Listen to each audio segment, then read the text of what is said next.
m'appelle Cheikh Saliou Mbacké, je suis le président du cadre des religieux pour la santé et le développement. Voilà, qu'est-ce que explique votre présence ce matin à Thiès? Oui, nous sommes venus à Thiès dans le cadre de la projection de l'outil multimédia Engage. C'est un outil multimédia qui allie donc des enseignements religieux, des messages religieux, avec des données scientifiques sur l'espacement des naissances et sa pertinence pour réduire le taux de mortalité maternelle et infanto-juvénile au Sénégal, et ce qui est un taux assez élevé. Et c'est donc un film qui fait donc la promotion de l'espacement de naissance comme moyen de lutter contre le taux de mortalité maternelle et infanto-juvénile. Et justement, qu'est-ce qui fait la pertinence d'un engagement des religieux que vous êtes? Si l'on sait que quand même l'islam a tranché ce débat, mais apparemment la polémique continue toujours, Monsieur le Président. Oui, effectivement, nous, notre implication, comme je l'ai dit tantôt, est due au fait que le ministère de la Santé, selon les statistiques du ministère de la Santé et de l'Action sociale, il y a à peu près 2000 femmes qui meurent chaque année à cause des grossesses trop rapprochées. Ici au Sénégal. L'on parle aussi de 5 enfants, de 5 nouveau-nés qui meurent chaque heure dans le pays, également à cause des grossesses trop rapprochées. Donc le ministère dit que, les scientifiques, les médecins disent que en espaçant la naissance d'au moins 2 ans, ce taux pourrait baisser considérablement. C'est pour cela que nous, en tant que religieux, nous avons été interpellés donc, par ces pertes de vie qui sont pour des causes évitables, que nous sommes impliqués donc pour dire aux gens que l'islam, la religion en général, permet l'espacement de naissance, surtout quand des vies humaines sont en danger. Et maintenant, qu'en est-il de la cible qui doit procéder à l'espacement des naissances? Oui, notre message est dirigé exclusivement vers les couples légalement mariés. Ceux qui ne sont pas mariés, nous nous adressons aux couples légalement mariés, conformément aux enseignements de l'islam. Donc, les jeunes et les non-mariés doivent se conformer aussi aux enseignements, c'est-à-dire attendre de se marier pour donc, s'ils le désirent, espacer les naissances. Et au-delà de ce film qui est réservé présent à un cadre un peu sélectif, comment comptez-vous vulgariser un peu le message pour que quand même il y ait plus de vulgarisation? Oui, c'est pour cela justement que nous sommes venus à Thiès. C'est-à-dire que nous ne voulons pas que ce film soit restreint à un cadre exclusif et limité. Nous voulons vraiment que ça touche vraiment l'ensemble des communautés dans les coins les plus reculés du Sénégal. Et donc c'est pour cela que le film a été divisé même dans des villages très reculés. Il y a même pas d'électricité, ils ont utilisé des groupes électrogènes pour diviser le film. Donc c'est pour cela que notre objectif, c'est pour cela que nous l'avons d'ailleurs fait en version Wolof. Parce que la première version c'était en français, ensuite là, il y a une version arabe, mais maintenant cette version-là est en Wolof, c'est pour effectivement toucher le maximum de gens possible, surtout la cible communautaire. Le Sénégal a ses réalités. Est-ce que vous avez pris langue avec les khalifes généraux de ce pays? Absolument. Nous, c'est depuis 2014 que le cadre a été mis en place, mais quand nous avons commencé le travail d'abord par sillonner l'ensemble des foyers religieux du Sénégal pour recueillir donc l'indigal, la légitimisation officielle des khalifes généraux. C'est parce que c'est un cadre qui réunit l'ensemble des familles religieuses du Sénégal, les associations islamiques ainsi que l'Église. Donc voilà, nous avons commencé ce travail-là en sillonnant l'ensemble des foyers religieux à travers des visites de courtoisie pour recueillir donc l'indigal, la légitimisation. Et ils sont tous derrière nous, ils ont tous donné leur bénédiction parce que c'est un travail que nous faisons pour le bien-être des populations et conformément aux enseignements de l'islam. Mais malheureusement, on a constaté au Sénégal, c'est surtout les filles célibataires, les femmes qui ont des maris à l'étranger qui font le planning le plus souvent. Oui, ça, comme on dit, nous nous adressons aux cibles qui sont légalement mariées, comme d'abord, mais celles dont les maris ne sont pas là, donc ne sont pas vraiment obligés à le faire. Notre objectif, c'est de sauver des vies, surtout contribuer à ça, contribuer au bien-être d'abord sanitaire des mères et des enfants. Mais c'est dans un cadre légal et raisonnable aussi. C'est-à-dire que nous ne faisons pas la promotion. D'ailleurs, Nous ne sommes pas là pour dire aux gens vraiment faites le planning familial ou bien espacer les naissances par force. Non, nous disons que l'islam le permet. Surtout pour sauver des vies, surtout pour préserver le bien-être, la santé de la mère et de l'enfant. Mais nous ne sommes pas là pour encourager les gens à faire l'espacement de naissance à trop et à travers pour des choses qui ne sont pas raisonnables. Donc c'est seulement ceux qui ont le besoin de le faire et qui ont aussi le désir de le faire, le consentement, et ça doit être aussi ça doit se faire avec le consentement du couple, c'est-à-dire du mari, aussi bien du mari, aussi bien de la femme. Voilà, donc c'est pas une obligation. Nous disons seulement que l'islam le permet, surtout quand il s'agit de préserver la santé de la mère et de l'enfant. tey maa ngi wuyu ci beneen casquette bokk ci benn association bu tudd cadre des religieux pour la santé et le développement muy association boo xam ni kilifa diine yi ci Thiès yëpp yi ci Sénégal yëpp kenn ku nekk joxe na ca membre am ñu àndandoo lëkkaloo di liggéey ak ministère de la santé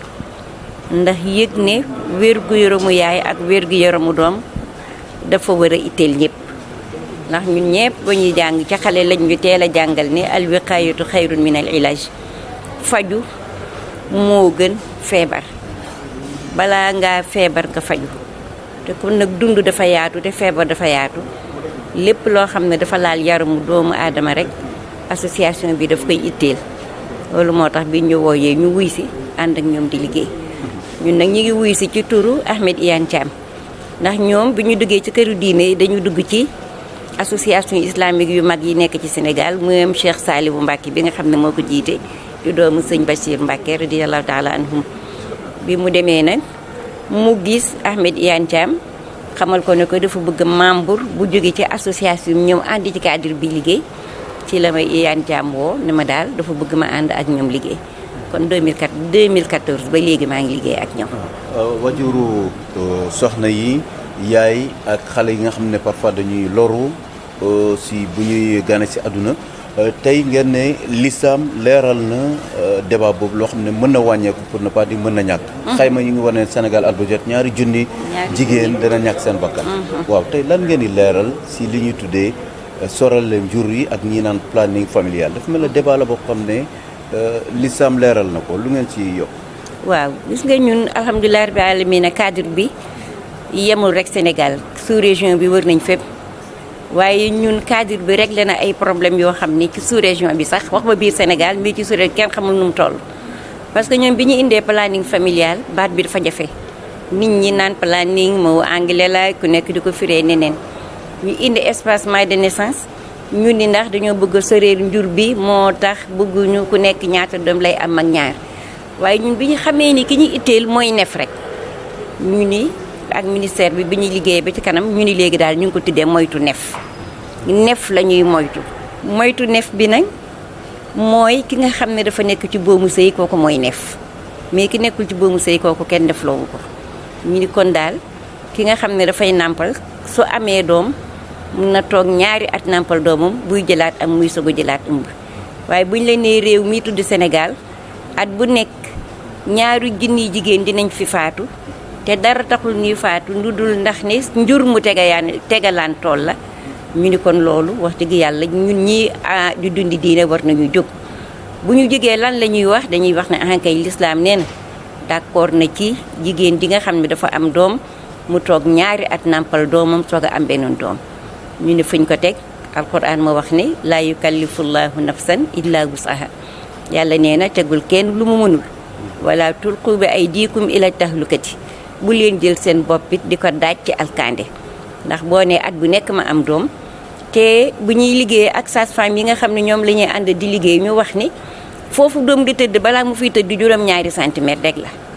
waaye bu fa doom tëddee balaa muy génn dina mat fanweeri centimètre nga xool diggante boobu at bu ne ñu ëf ko mu mat fanweer at bu ne ñu ëf ko am na boo xam ne buñ ko ëfee mën naa am nañ ci bëggoon fa mu waroon a dellu dafa dellooti te bu nàmpalee ñaari at dina fa deddul boppam te yaa jur am benn problème bu muy dellusiwaat yooyu yëpp nag di ay affaires yoo xam ne ñi nga xam ne ñoo yor jigéen ñoo koy topp di ko wax ak alxuraan foofu la ñu sukkandikoo ànd ak kilifa diine yi argumentaire bii ma yore nii kilifa diine boo ci Sénégal yëpp wax nañ ci kenn du nekk wax na ne lii mooy li alquran wax li hadis wax ci li nga xam ne mooy planning familial te nag boo ko dee seet sax da ngay xam ni lu ñu defaraat rek la waaye planning familial fi lañ ko fekk bu njëkk soo amee sa doom bu dee nef da nga koy wutali sëriñ mu takkal ko galan wala mu wutal ko téere kon nit ñëpp dañoo mus a xam ni njur mu jege yantoo dafa mus a sëril dafa mus a sonal jigéen waaye nag tant que xamuñu woon ñaata jigéen ñooy faatu doo ci woon mën a taxaw kon lii daal mooy taxaw cadre pour la santé et le développement pour jigéen ñi mën a jur normal mën a dund yor seeni doom man leen a yar ñu àndandoo màgg ba bu ëllëgee nga mën a jariñu ci coono ba nga xaj daj ci ëmb. loolu mooy taxaw ñi nekk si bu mu sëy ñoo leen gën a soxal 2014 ngeen taxal cadre gi si yenn anam ngeen di liggéey ba kaddu gi ñoom ñu mën ko dégg mu am jeexital. waaw kaddu gi dañuy dem ci benn dëkk ñu jël fa ay xale ñu nekk ay relais fii Thiès am nañ fi fukki relais yoo xam ne relais bu nekk def na fukki conférence ci ay association ci ay daayira te ñu nekk ay xale. liñ si jublu mooy ñu xamal leen ne ki war a planifier daal mooy ki nga xam ne dafa am borom kër mais ki amul borom kër warut a planifier ku nekk nag yaa mën a wax ak ka nga maaseel te gis nañu xale yi nga xam ne amuñu borom kër dañuy planifier moo tax ñu wut ay relais yu maaseek ñoom ñu dem wax ak seeni morom ni leen nañ jóge ci détail bii parce que jafe-jafe bi ñuy indil ëllëg duñu ko xam benn sage-femme daf ñu wax ni yéen ñii di wax sax ay moytoog njur ak wàññi njur ak yooyu mu ne des na tuuti bu fekkee ne xale yi nii la ñu continuer di planifier mën na am buñ tolloo ci jur sax duñu am doom kon beneen jafe-jafe day ñëw boo xam ni cadre bi daal mi ngi ciy dox ci jamono bi Sénégal yëpp àddina bi yëpp fu ma xam ne bu fa dugalee loxoom mu am njëriñ mi ngi fay dugal loxoom loolu mooy indi tey ñu am benn film boo xam ne moom la ñuy dawal nii film bi dina leeral wax ñaata jigéen ñooy faatu ñaata xale ñooy faatu lan mooy njëriñu planning familial lan mooy ay jafe-jafe yi muy indi waxaale ba wax dividende démographique famille yi naka la ñuy dunde ba mën a dund bu yiw loolu moo fi indi ci Thiès tey bu olof bi moo ko fi indi français bi jàlloon na arabe bi jàlloon na bu olof bi la ñu indi tey kon wax dëgg yàlla ñu ngi liggéey bu am solo ak lii. waa cadre bi yëpp ñu ngi leen di dalal ci turu maire Talla Sylla li nga xam ne ni moom ngeen di yëngatu mooy ñun fii tey commune bi ci biir Thiès dañu réfléchiroon ci cadre de développement pour la ville de Thiès si biir cadre de développement pour la ville de Thiès boobu jigéen daf ci am wàll daf ci am place boo xam ne nii bu am importance la ci biir cadre boobu xale daf ci am wàll daf ci am place ci li nga xam ne ni moom laa liir ci li ngeen di tax a jóg par rapport ak santé bi santé de la femme santé de l'enfant en général ci biir cadre boobu discuter nañ ci pour xool naka lañ koy loger naka lañ koy développer mooy ñun kañ dañuy taataan ci li ngeen teg mooy dañuy bokk ci lii seen kuréel bi pour di mënti ci jël di indi ci population bi muy cadre bi nga xam ne nii conseillers yi nga xam ne ñoo fi nekk logiquement waroon nañ leen mënoon convoquer ñu bokk ci pour mën ko jël delloowaat ko parce que askan wi ñu tax a jóg muy ki nga xam ne moo jiitu ci kaw muy ministre baag gouvernement baag élu yeeg ñoom ñëpp santé askan wi moo leen tax a jóg parce que bu santé amul dara amul. alors ci loolu lañ leen di accueillir di leen accompagner di leen dalal dinaa leen bisimilah ak intérêt parce que intérêt la pour population bi intérêt la pour ñun ñii pour ñu participer ci développement li nga xam ne ni moo ñu tax a jóg tey ci suba si muy santé de la femme et de l'enfant. Au nom de monsieur le maire Talla Sylla, absent du pays, il est parti en Allemagne. Au nom du conseil municipal de la ville de Thiès, au nom de tous les élus, les maires de Thiès, c'est un plaisir pour nous de vous accueillir aujourd'hui, de vous accompagner et de participer à vos travaux. Nous avons eu à développer au niveau de la ville de Thiès un plan d'action, le plan de développement de la ville de Thiès. Et dans le plan d'action, et dans ce plan de développement de la ville de Thiès, dans le programme que vous nous avez présenté tout de suite, cadre des religieux pour la santé et le développement, occupe une place très importante. Alors, c'est sur ce, nous accueillons avec intérêt et nous allons participer aux travaux et nous souhaitons la bienvenue. Merci à la mairie et à tous les intervenants aujourd'hui pour avoir nous accueillis dans cette belle pièce. Et encore une fois, je suis là pour voir vos commentaires, pour voir comment vous voyez ce film et de voir surtout comment est-ce que vous pouvez utiliser ces messages, les messages de l'importance de l'espacement des grossesses pour la santé de la femme et pour le développement de la famille et du pays en général. Comment est-ce qu'on peut utiliser ces messages pour le développement de nos communautés? Comment est-ce qu'on peut vulgariser ces messages au sein de notre famille et de nos communautés religieuses et autres? Alors, je vous remercie pour votre présence aujourd'hui. Je suis très contente d'être parmi vous. L'islam léppam dafa organiser dundu doomu aadama. ngay faral di wax ne l'islam méthode la et organisation di nuyu Serigne Saliou suñu mbokk mi nga xamante ni moo bàyyi ko Touba ak ñi mu jiite ñëpp di nuyu lu bari monsieur le maire ndax ñun ci mairie bi lañu bokk en tant que membre conseil consultatif jiite lépp jëm ci wàllu gouvernance ci mairie bu ville bi di nuyu suñu bopp di Cheikh Mouhamadou Lamine Fall moom ñaare lu mu nekk lu ma ci am fekkente ni li may woote ci sama diggante moom dëgg la danaa bàyyi yu baree bari ngir yàlla ak jëmm wallaay yàlla xam na ni maa ngi nii ci aw yoon laa nekk jóge ci ay barab yu xaw a sori waaye moom du yëg sama ngànt ndax taxawaay démb la fi naroon a ñëw man ko jarul ko ginnaaw yëg naa ne yaa nga ca rek inspecteur tum di suñu mbokk Cheikh Mouhamadou Moustapha lu baree bari ñu seex ko mu woo ma démb lu yàgg soxna Aram di suñu jigéen ci daara yi fi nekk ñëpp kenn ku nekk ma mën a jaar ci sa tur waaye du ko jaar ak sunu kilifa diine yi nga xam te ne Imam Babacar yi ñuy toog dëgg yàlla bërki dem rek ñu àndoon Cheikh Mouhamadou Mountakha ñu fii Cheikh ne Xatima dirawaan ko ña ci des ñëpp nag man la ni muy ñoom rek Sass Diagne ku ko wax rek wax nga dégg lii ngeen nekk nii nag ñun en tant que encore xam naa ni casquette yi mu ko bëgg di wax waaye fële ci conseil économique social et environnemental bu yàggul man ñu lañ fa nommé lépp lu jëm ci wàllu diine ma yor ko ak gëstu ya ñuy def ci biir chambre bi ak diggante conseil bi ak les foyers religieux ak diggante conseil bi ak les religions bu yàggul man ñii lañ ca nommé ci ndigal président de la république. di jégalu loolu dañ ko. waaw loolu dafa bokk ci seen liggéey yéen ñun nag ku ñu jox dara te lépp jëm ci réew mi ku ci nekk ak cëram danañ ko ci jox nga ko jiite di soxna Aminata Touré ndax boo nekkee ci état léegi fépp fooy dem da nga koy leeral moo tax ma nga Amérique waaye xam na ni tey ñoo maa ngi fii waaw loolu dafa jar a leeral kon waaye yooyu yëpp ñoruñu li ñu ñor mooy donc ab daara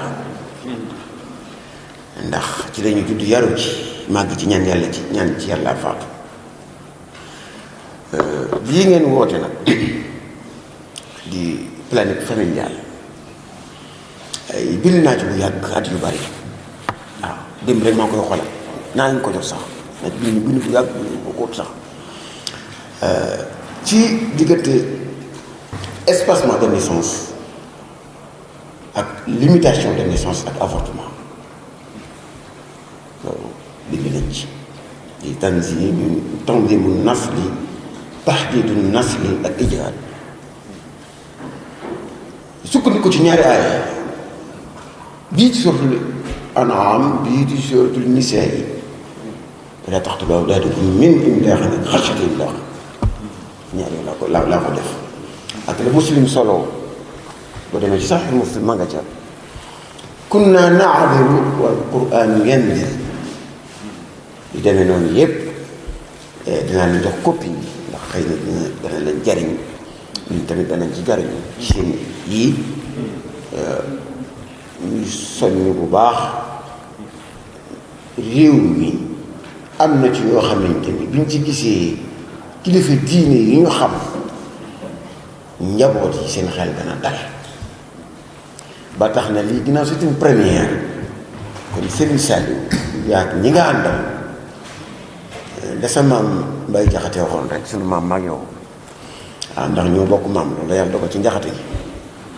dafa ni waliyu ak yoneen ak saxaaba ak ku mas na ñëw képp wuti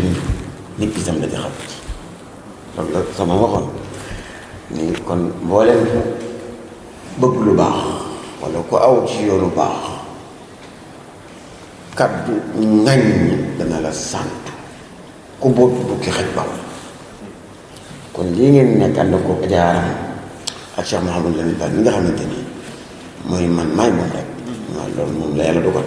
ndax taxawaayam ci dëkk bi taxawaayam ci lu baax ak engagement ak sellalam ak yéeneen du baax kon loolu ñu ci dugg à part entière danañu rendre compte soxna Aminata Touré ci conseil bi ba mu xam ni ndax bokk na ci thème yi ma jox bii boo ko waxal boppam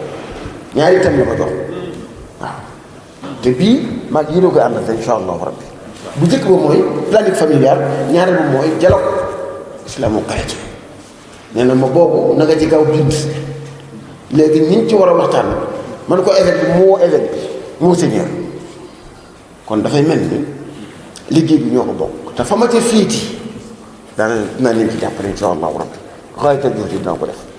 ba ci desaat fa may daane mooy monsieur le maire kenn amul fayam monsieur Talissi parce que man damay bëgg nit boo yoree leen nit ñi seen alal delloo leen ko te di ko leer kon taxawaay bi monsieur le maire am ci jotaay yii naka jëkk ni la maire ndax Talissi la moom maire la boo xamante ni mboolem Ceesuwaay dañ koy bëggee parce que li Ceesuwaay am jox na leen ko waaw ndax bëggul ci clan bëggul ci lobby bëggul ci gré ak gré lépp am na fi ñun xam nañ ci lu bëree bëri kon bu ànd ak ñun taxawul yi organisé yi ñun ñëpp dañ ciy sant kon daal ñun ñëpp ñu ngi bàyyi xel ni ak suñu bokki daara yii ñu jàkkaarloon maa ngi ñaan damay jéggul Cheikh Mouhamadou Lamine waaw yow moom boo ma jàppee am na sax ma toog waaye wallaahi azim bii ci guddi lañ ma woo dama lay jéggal bokk yu bari toog di ma xaar